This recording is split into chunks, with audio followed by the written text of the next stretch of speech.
Hi friends. ఇక్కడ ఈ పైన ఉన్న క్వశ్చన్ని నేను కింద ఈజీ ఫార్మేట్లో రాశాను, అంటే ఈజీగా అండర్స్టాండ్ అవ్వడానికి. అయితే ఏ అనేవాడు బి కన్నా 50% మోర్ ఎఫిషియెంట్గా వర్క్ చేయగలడు, అండ్ సి అనేవాడు ఒక పని 20 రోజుల్లో ఫినిష్ చేయగలడు. అండ్ ఇంకేం చెప్తున్నాడు, C does half of the work done by A and B together. అంటే సి అనేవాడు ఏ ప్లస్ బిల యొక్క వర్క్స్ని కలిపితే అందులో హాఫ్ ఆఫ్ ద వర్క్ని సి అనేవాడు చేయగలడు. అంటే for example A value 2, B value 4, అంటే టోటల్ 6 వచ్చింది. ఇందులో హాఫ్ ఎంత 3, అంటే సి అనేవాడు ఇంత వర్క్ని చేయగలడు.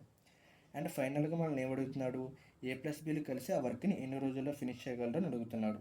ఓకే, ఇక్కడ నేను వాల్యూస్ అనేవి చాలా చిన్నవి తీసుకున్నాను, ఎందుకంటే క్యాలిక్యులేషన్ ఈజీగా అవడానికి. సో ఈ రేషియోస్ని అన్నీ యాడ్ చేస్తే మనకి 9 వస్తుంది. సో 3 అంటే ఇది సి వాల్యూ మాట.